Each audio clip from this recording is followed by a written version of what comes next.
Hello, this is Lesson 5B, the Polynomial Functions and Complex Zeros, Part 2. Okay, we're going to look at even and odd functions. Right now, here are some analytical definitions. We'll look at that in a little bit, but first I want you to look at the graphical definition. So just by looking at this, you might already be able to identify this right here as a curve, right? The way it's shaped as something that is cubic, right? That is a cubic equation as like x to the third power, which of course is an odd number, making it a odd function. Okay? And then right here, right, we have a W shape, which you might recognize this, right, as a quartic or to the fourth power, an even function. All right, so let's look at this one geometrically first, and what makes it a even or odd function. So I'll look a little closer here. Right, you might notice here that this has point rotation, meaning if I took the center right there and I took this part right here and let's say I just rotated it around this point, right, it would fall right on top of this, right? They would overlap. So it has point rotation, geometrically, point rotation.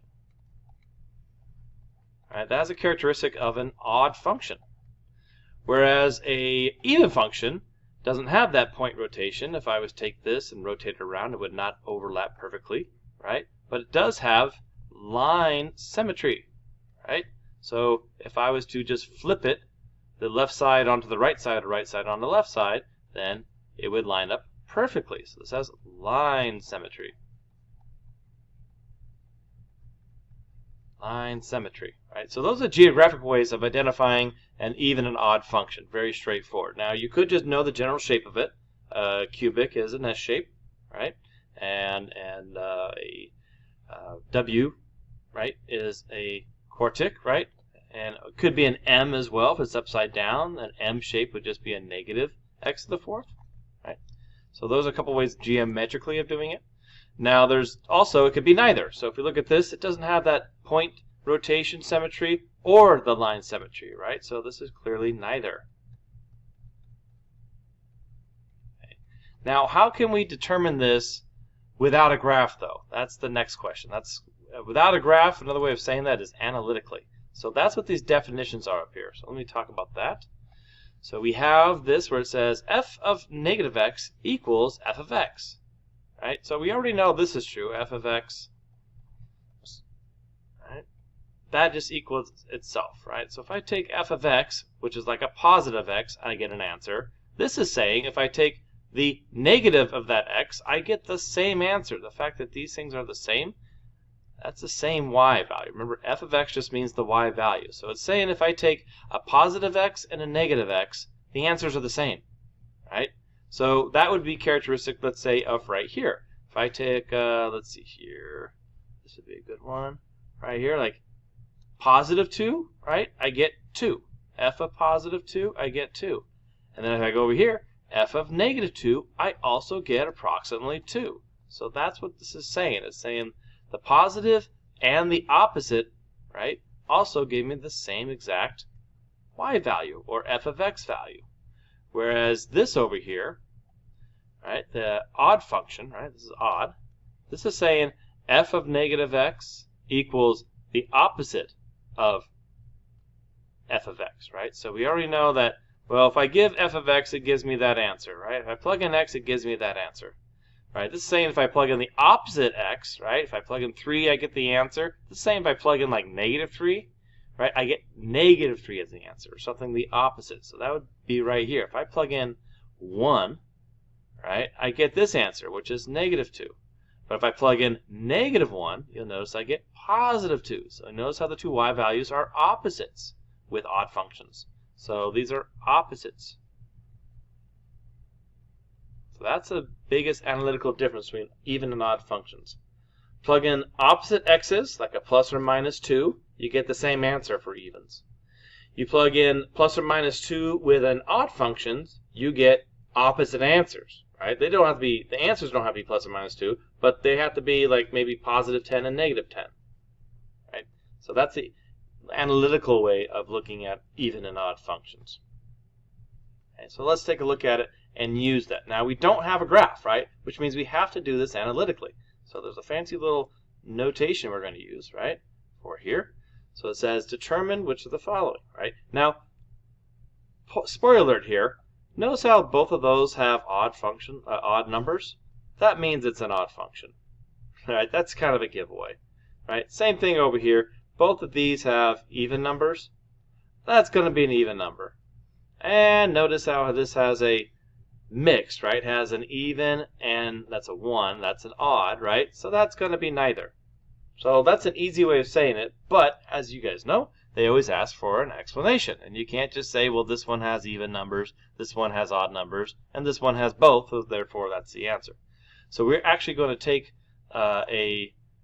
this definition and we're going to plug in f of negative x to each one and see if we get the original answer back, original function back, or the opposite of a function back, right? Or neither, right? So let me show you. So let's actually start right here. Let's start right here. So I'm going to start on c actually, which is an even function. I already kind of gave that away. So this is saying instead of y, let's call this f of x, right? Now this is, if we do this right, if I plug in f of negative x, right? Negative x, I should get the same answer. So if I just plug in general f of negative x into here, my answer should be this answer. Should be 2x to the 4th minus 6x squared. Nothing changes. So watch this. If I do this and I plug in 2 times, remember now I'm plugging in negative x instead of just x, right, minus 6 times negative x to the 4th. Well, you'll notice that this, I do exponents first to simplify. So I'll have negative x to the 4th power, which just equals x. And that 2 just stays the same. And same thing over here, negative x to the 4th power, right? Negative times negative, negative times negative. 4 negatives multiplied just equal the original, x. So you notice how my answer here is what we started with. This is the equivalent of saying this, is that I got the same function. So I plugged in a negative x, but I got the same answer as if I plugged in a positive x. Meaning, if I plugged in positive 2, I got this y value. If I plug in negative 2, I got the same y value. Right? So that, therefore, means is even function because this is the same as f of x, the same as what I started with. So it's definitely a more descriptive way of saying, yeah, I get the same thing on both sides of the axis here, right? It's symmetrical. All right, let's look at the odd version, right? So we're expecting, if it's an odd function, if I plug in, once again, let's call this f of x instead of y. If I plug in f of negative x, I'm going to get the opposite of this. So if this is a truly odd function, I'm going to get the opposite of this. So let's try that out. I'm going to plug in negative x, right, to the 5th power, minus 4 times negative x to the 3rd power. Right? So now, a little bigger. Now, what's negative x to the 5th power? If I do negative x 5 times, I'm going to end up with negative x, right, to the 5th power. Why? Because I could actually just write this out, negative x times negative x times negative x, right, times negative x times negative x. If I simplified all these two would be positive, these two would be positive, so I'd have positive x to the 4th times negative x. That gives me negative x to the 5th. Same deal over here, right? If I simplify this, it's going to be minus 4, and negative x to the 3rd power is negative x. So to simplify, this now equals negative x to the 5th, and then minus 4 times negative x, that's positive 4x. Now notice how this right here, I can rewrite as negative or opposite of the original. Well, I forgot the 3 there. Sorry. Right there. This is opposite of the original, right? So the original is this. If I just factor out a negative, this is now negative f of x. That's a fancy way of saying the y is the opposite sign. I plugged in the opposite x, and I got a y that's the opposite, right? Right? So going back to our first example here, okay, that is an analytical fancy way of just saying, get over there, there you go, of just saying, I plugged in, let's say 1, I got negative 2. When I plugged in the opposite x, I got positive 2. The opposite of f of x is just this, negative x to the 5th plus 4x to the 3rd. Right? You just have to see how both signs have changed. If you want to look at it that way, it's an odd function when you get all the signs to change exactly. Right? All the positives become negative, all the negatives become positive. And that's what happened here. We started with positive x to the 5th minus 4x to the 3rd. And when we finished, we had negative x to the 5th plus 4x to the 3rd. The signs just change, which is the same thing as saying the opposite. All right. So now let's look at the last analytical version.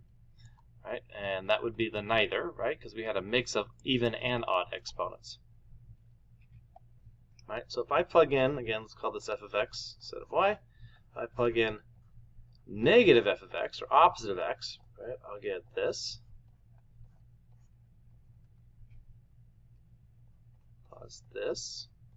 Replacing each x with a negative x. Simplify, negative x squared, and negative x times negative x, positive x squared. And then we have plus a negative x, that's minus x, and minus 12.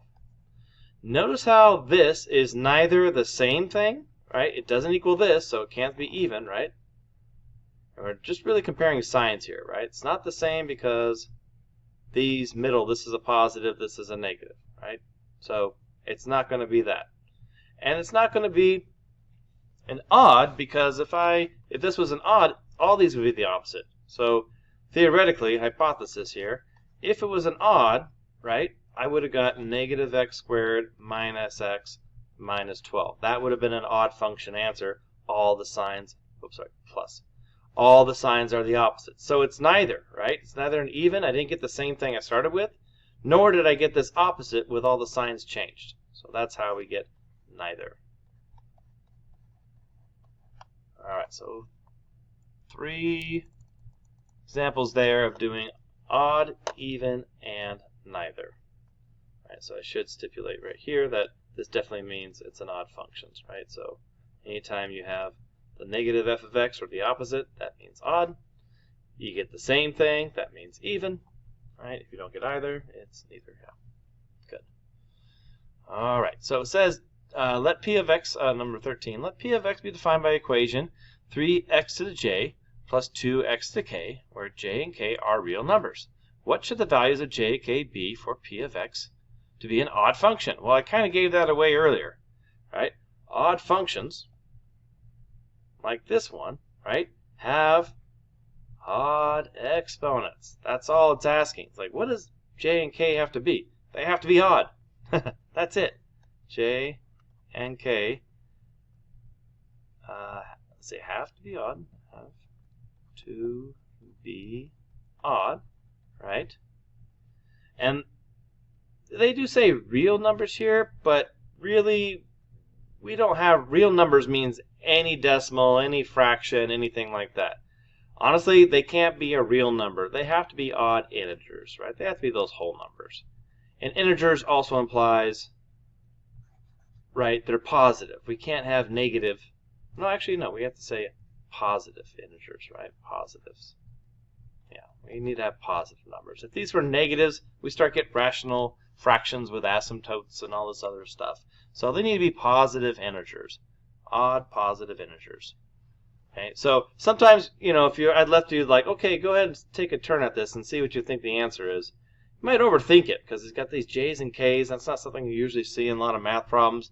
So, but look at the answer. It's something basic, something as this, like this. They just have to be odd numbers. But describing it precisely is probably the difficult part of saying, well, we know it have to be odd.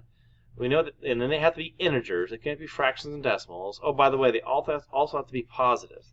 That's really what they're talking about is when we're looking at those numbers, being able to say, well, those have some characteristics other than just odd. They're positive. They're integers, right? Things like that. More details, the better. All right. Okay, so let's move forward. and determine. Okay, so we looked at this using differences to determine degree. So without having a graphing calculator, so this would be a great question for a test, but without a graphing calculator. It's like, how do you know what degree polynomial this is? You might think, well, maybe I should go over here and start plotting these, and I can kind of figure it out, which might work, right? But there is a more analytical way, which means by the numbers, not by the graphs, right? And it's called differences, right? So you've done this before in previous assignments, but basically start finding the differences. These are consecutive x's, -3, -2, and so on. They're spaced evenly, which is important. They all go up by 1. There's no like going from 1 to 4 to 6 or anything, right? So we can just look at the differences, or how far apart each of these are. So how far apart is -30 from -14, right? You'd say 16. How far apart is -14 from -12? That's 2 apart. How far apart is -12 from -12, right? You just find the distance or the difference between these, right? And we got -2 minus a -12, if you want to think about it that way, that's 10. 30 minus a -2, right? That's 32. And 96 minus a 30, right? That's 66. And what we're looking for, right? And then we'll call this the first difference. This is the first difference. And what difference? Yeah, difference. What we're looking for is these numbers be the same. And if these numbers were the same, this would be a linear equation, right? Because the first difference, or the first degree, if you want to think about it, if the first degree differences are the same, that's the same as like an x to the 1, or that's like a linear function, right? Like 2x, plus 3. The degree here is 1. So if the first difference, this 1, the first difference are the same, that means it's a straight line. It's a linear function, right? And what you had proven here, if that was true, is that all the slopes are the same from one point to the next. Okay? But they're not the same. So we keep on going. So we find the second difference. And we're going to keep doing this until the numbers are the same. So how far apart are 16 and 2? 2 minus 16 is -14. Right? From 2 to 0, right? 0 minus 2, -2. 10 to 0, 10 minus 0 is 10. 32 minus 10, right? You kind of get the gist, that's 22. 66 minus 32, right? That's going to be 34. And still not the same, right? So this would be the second difference. And of course, if these were the same, that would mean it's a parabola. It'd be the second difference. It'd be x to the second power function. But they're still not, so we keep on going. All right, so now find the third difference, right? So -2 minus 14, no, sorry, -2 minus a -14. So that's -2 plus 14, right? 12. 10 minus -2, 10 plus 2, 12. 22 minus 10, 12. 34 minus 22, 12. Okay, so we have a third degree,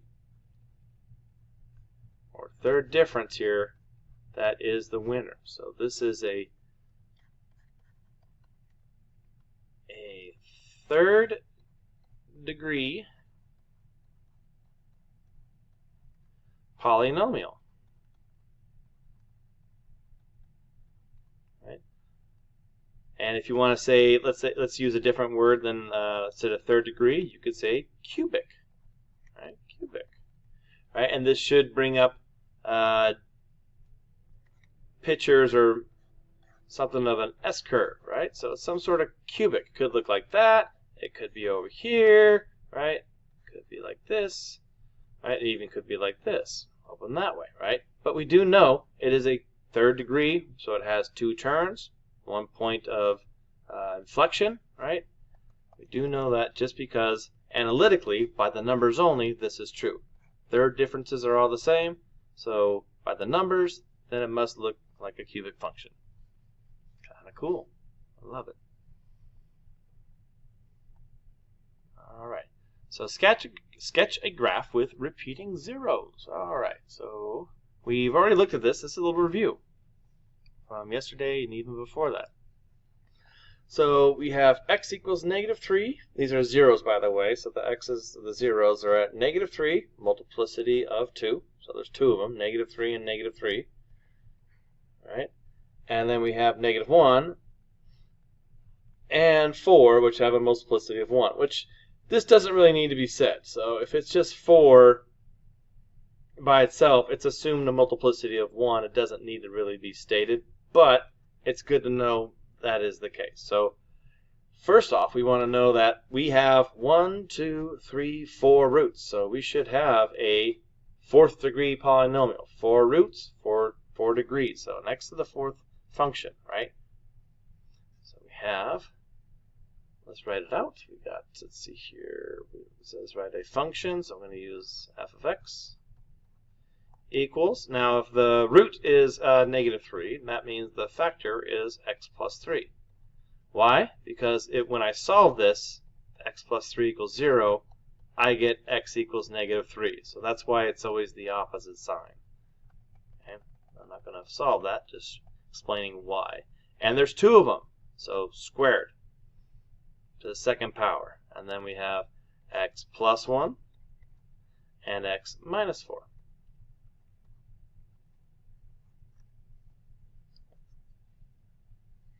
All right.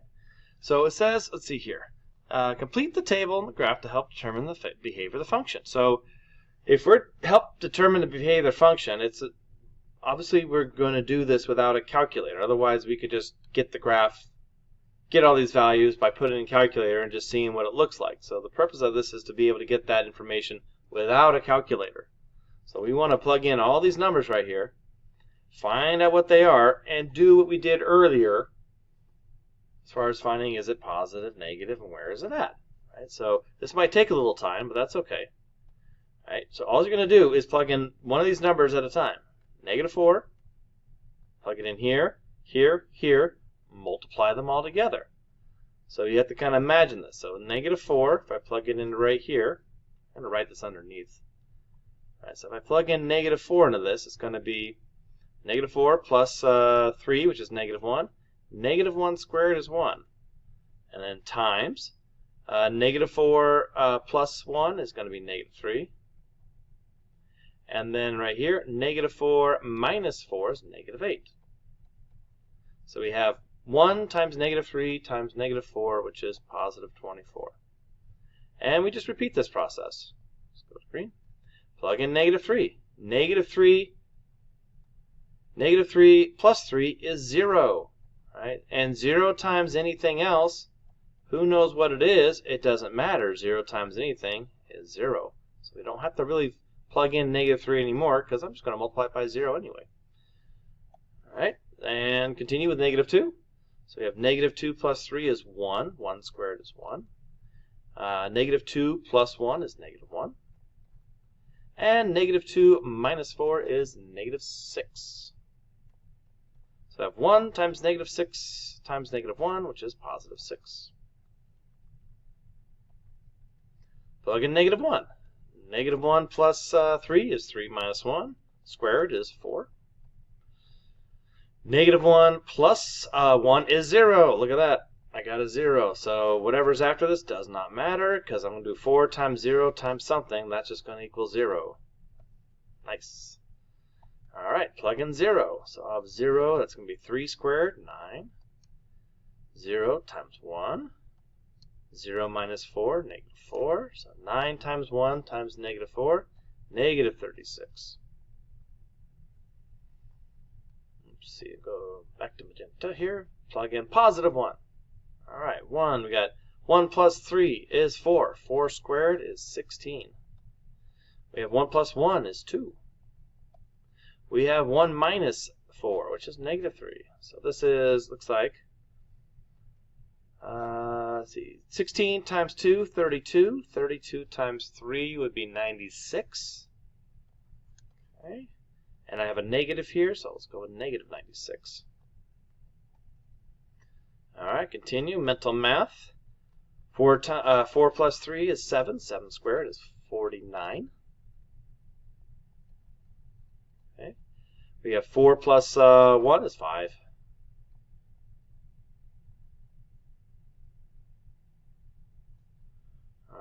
And we have 4 minus 4. Oh, look at that. I got lucky at the end. I thought we had to do 49 times 5, but really, times 0. Now, if I was kind of thinking ahead of this, I would have noticed I have a 4 here. I could have probably thought, oh yeah, 4 minus 4 is 0, and not bother getting the 49 and the 5. But I was just kind of on autopilot at the moment. But yeah, if you caught that, then you wouldn't have to really do that the first two parts. And lastly, 5. 5 plus 3 is 8. 8 squared is 64. And then 5 plus 1 is 6. And 5 minus 4 is 1. So really we need to do 64 times 6. So we can get 24. So we can get 384. All right. Good mental exercise to do. And it's asking, well, sketch the polynomial. All right, sketch the polynomial. So at -4 it's positive, then it hits a 0. Stays positive because of that multiplicity. You might remember the multiplicity means the 0 bounces off. So let me try to do this. So I'm going to go like this. I'm going to say, since my zeros are at -3, let's get those on there first. Let's say -3 is my 0. And I have another one at -1. Let's get those on there. -1. And let's do the 4 over here as well. So that's 4. So this is saying, right, it's positive up here at -4. So it must be decreasing.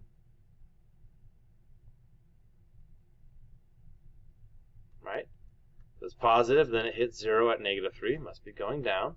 So that keeps on going. All right, we hit this point, and the multiplicity, it means it bounces off. All right, but then by the time we get to -1, it curves back down. So this will go up to a certain point. It might go higher or might just go up a little bit. We don't know where this min and max is, so this is just a sketch. All right, but we do know from here, right, it's going to go down, down, down, and right around 4, it's going to come back up. I'm not sure when. I'm just going to, but I know it's going to come back up. It's going to look something like this. All right, so this is definitely a 4th degree behavior. It has that W shape, right? It's not exactly the same as this W, which is perfect, right? But it does have a shape of a 4th degree polynomial. So we could probably have guessed it from the very beginning, since I have, 4 different x's, that it would have some sort of W shape that we came up with. Now, how high these mins and maxes and how low they are, we don't know that just by looking at here, but we could guess that, well, like this 1, -96, that 1, -96 could be right here. So this could be 1 and -96. Right? And we could guess that right here, this -2 right here, this could be right at +6, right? That'd be reasonable guesses that those are the mins and max. But it's not really asking about that, but that's just something we could probably think about. It's just asking, where is it greater than 0? Right? That's the same as, where is it positive? Where is this function positive, which is the same as above x-axis? Right, so just realize asking, where is it f of x greater than 0? Where are the y values positive? That's the same as above the x-axis. So they're just asking for, all right, everything here from -infinity to 3, -3 here, all right? And then also, right away, from -3 to -1 is positive. All right, so that's these two. And then I have one more over here from 4 to positive infinity. So 3 different intervals where it is above the x-axis. Notice I did not include -3, right? I didn't put this on here because that would assume that -3 is greater than 0. But -3 here and -1, right, and 4 are actually equal to 0. So I don't want to put that on there. Now, if this was greater than or equal to, then I would include those because it'd be 0 or above, right? So the language and this, those little things do matter, but it doesn't include that, so I'm going to leave it off. All right, and the opposite question here, where is it negative? Where is it below the x-axis, right? So that'd be everything right here from -1 to 4. Everything else, basically. Yeah, anything of the opposite of whatever is positive is going to be whatever is negative. So we have every interval except for the... All right, so let's continue this process. And I want you to think about this. Like, how could you tell where this function was positive, negative, right? By just having these charts, right? Do we really need all these numbers?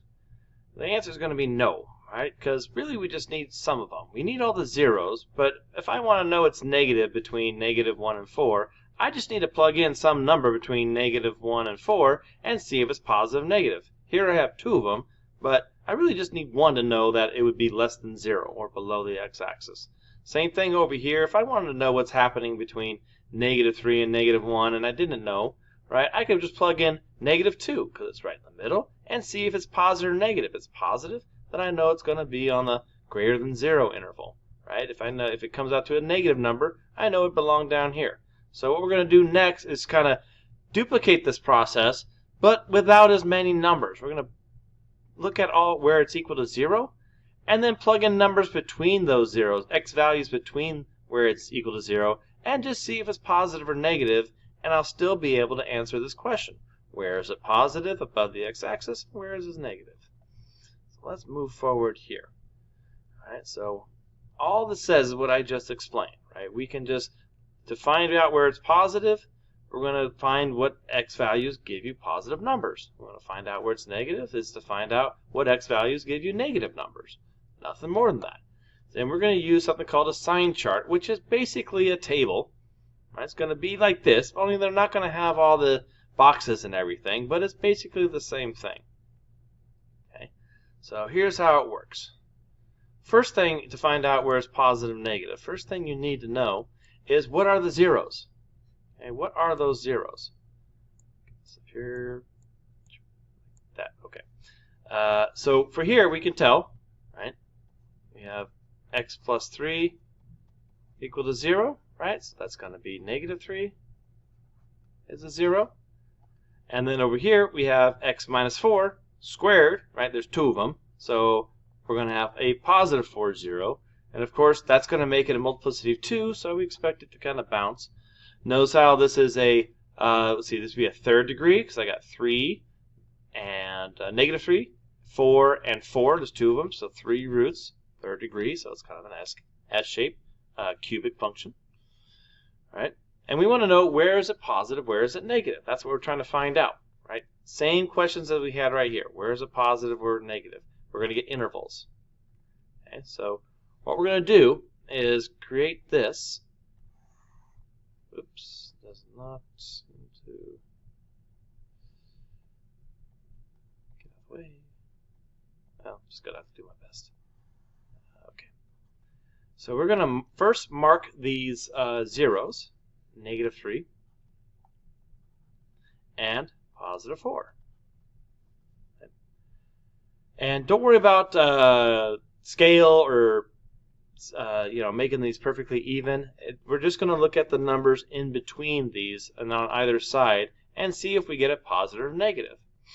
Okay? So if I was looking back, my last problem was -3. I'm going to plug in something smaller, -4, and see, do I get a positive number or a negative number? Does it end up here or down here? All right, so the number I'm going to actually test here is going to be -4. And I'm just looking to see, when I plug in -4, do I get a positive or a negative number? Right. So same thing how we started this practice a little while ago. I'm going to plug in -4. Right. So -4 into here. It's going to be -4 plus 3, which is -1. And we have -4 minus 4. Right. That's going to be -8 squared is 64. Right. So this is going to equal a negative number, right? So I know that from -3 and to the left is going to be negative, right? And we could make negative infinity over here. So another way of saying that is from negative infinity over to negative 3, right? That's going to be in the negative territory.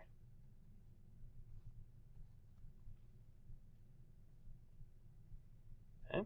And then I just pick another number in between here, these two zeros, right? Any number between negative 3 and 4, right? And usually 0 is an easy number, right? So if we test x equals 0, plug that in. So we're going to have 0, right? Plus 3 is 3, and 0 minus 4 squared, right? That's going to be 16. That's going to equal a positive, which means from negative 3 to 4, right, it's going to be positive. And just repeat this process. Pick a number that's bigger than 4, right? 5 is fine, or 6 or 7, anything. Usually you try to keep the numbers as small as possible, so let's try 5. So we have 5 plus 3, which is 8, right? And we have 5 minus 4, which is 1. 1 times 1, right? So that's positive as well. So from 4 to infinity is also positive.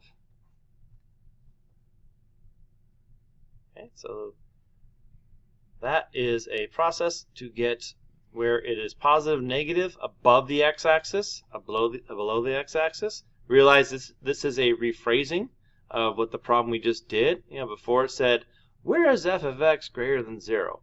On the last problem, here it says, where is it positive? It's the same question. Same thing here. Where is f of x less than 0? Right? Where is it negative? That's the same question we just answered. It's just slightly different. Instead of having like a chart here, right? We just have this line graph here, right? And now if you want to do a chart, you could rewrite this as a chart if that's a little bit easier, right? But this is the typical tool that is used for these problems. You'll find that over and over if you watch any other videos or look at any textbooks. This is the strategy, and this is how it's usually written out. One other note is that we did not really need these numbers, right? Really, we just needed it's negative times a positive, which is negative, and positive times positive, which is positive, and a positive times positive is positive. Because notice how we didn't really care 3 times 16. We didn't use that number, or 8 times 1. We didn't use the number. It's just the fact that it's a positive answer or a negative answer. That's the important thing. All right, so let's look at a few more of these. Practice this here. Let's go down to 17. Same idea as the last one, right? This is the same question, kind of rewritten in a different way. You'll notice that the only thing different here is it's not factored, right? It's given to you this way. And we want to know, it says less than or equal to. And normally when we're doing less than or equal to, we want to do less than or equal to 0, right? So we're going to get the right-hand side equal to 0. Subtract all this stuff over, write it in descending order. So x to the third term, then the x squared term, and so on. And then get it less than equal to 0. So I'm going to first write this as x to the third, subtract the 4x squared, so now we got 4x squared, right? Then we have the minus 4x that's already there, so minus 4x. And then I'm going to add the 16 that's on that right-hand side, add 16. And now it's less than or equal to 0. So now it's asking, where is it less than or equal to 0? It's just asking this part of the question, not where is it positive and negative, just where is it negative. So this is actually a shorter problem. But now we do need to still get the zeros, so we do need to factor this. So much like your homework from the previous night, this needs to be factored. We got 4 terms, so always try factor by grouping first. So look at the first 2, factor GCF, factor out x squared, x minus 4 left over, and factor the second 2. All right, we got GCF of 4. I'm going to make it a negative 4, I think, because I want these two to come out to be the same. So if I do that, it will happen, right? If I just factor out positive 4 instead of a negative, this would turn out to be x plus 4, and these two need to match for this method to work. So now I have an x minus 4 I can factor out, right?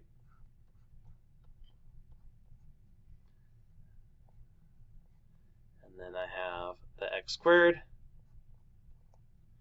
and I have the minus 4 here. Lots of 4s. Wow.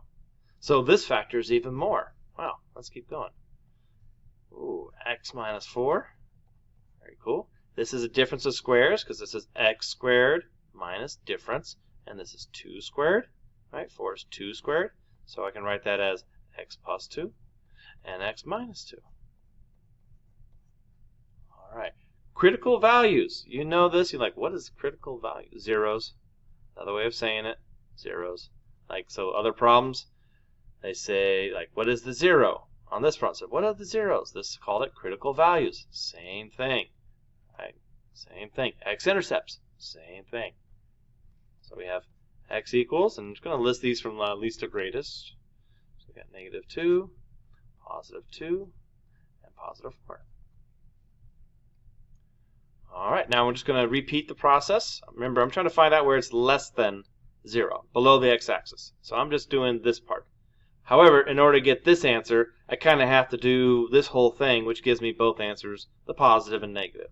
So I'm going to make this line chart. I'm going to use these zeros, negative 2, 2, and 4, instead of negative 3 and 4. So always using the zeros you're given. So let's go down here. Sign chart, that's what we call it. And we're going to do zeros. That's why I wrote them negative to least to greatest. Again, you could just evenly space these. You don't have to be, scaled correctly. That's fine.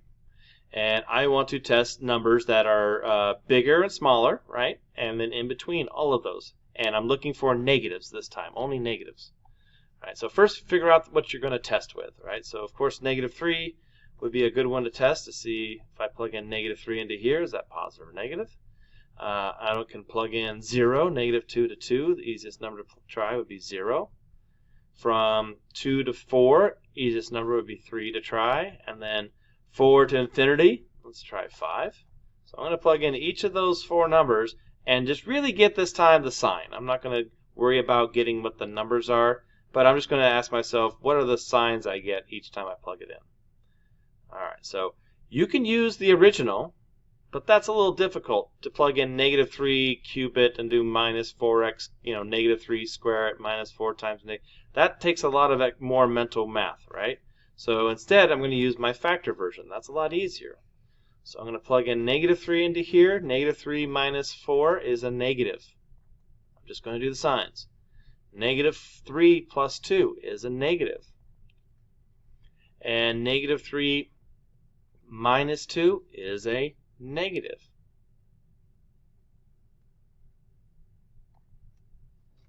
Right? So I get a negative, a big negative. Right? So that means for this that my first negative or less than 0 is going to be from negative infinity.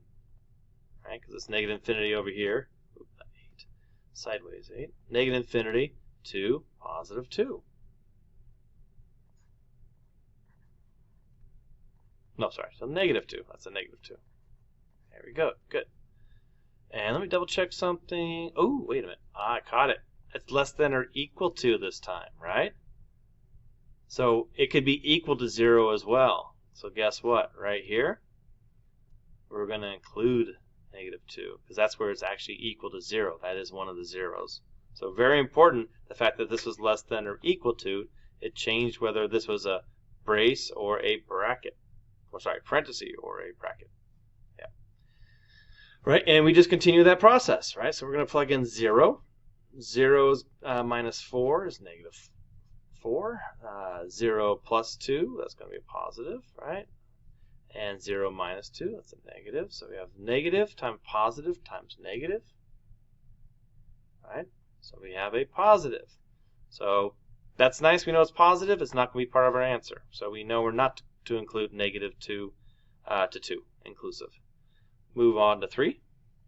Plug in 3. 3 minus 4 is negative. 3 plus 2 is positive. 3 minus 2 is positive. So we have a negative.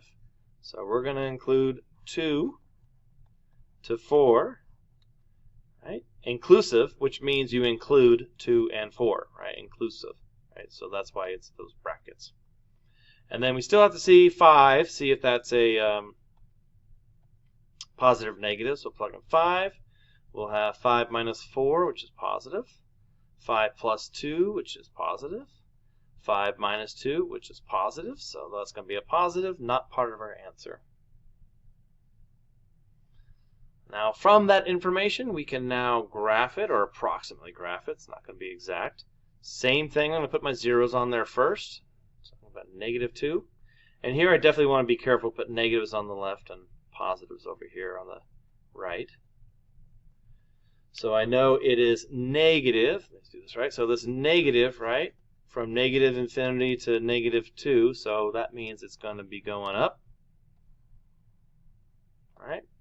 And there's no multiplicity, so I know not to do this. If -2 had multiplicity, I'd come right back down right away, right? If I had a +2 and a +2, x plus 2 and x plus 2, I'd do this. But since I just have one, it's a single root, you know it goes through.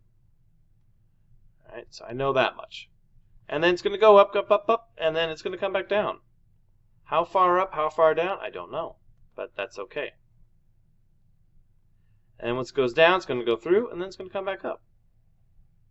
I'm not sure how far down, how far up, but we know that's going to be the situation. And of course, these are going to be identical, right? Doesn't matter if we do it analytically this way or we get it from the graph. We can see below the x-axis are the same exact intervals. So technically, we just rewrite our answers. So we solved it or looked at it in 2 different ways, and of course got the same conclusion. And that means and, just like that. All right, so that concludes this video. Right, a lot of little things, a lot of little calculations mentally, but it's good practice nonetheless. All right, take care.